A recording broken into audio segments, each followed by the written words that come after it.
konkrétne Dulov Dorastenci.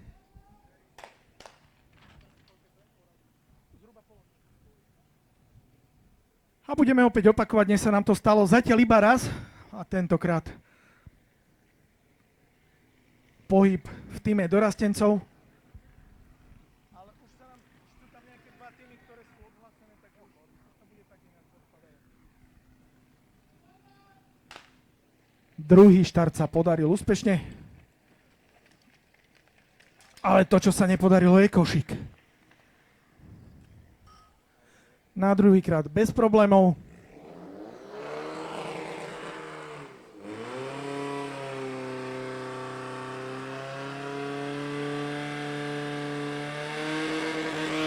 A zo streky už pekné. Takže 22.301 výsledný čas pre Dorastencov z Dulova.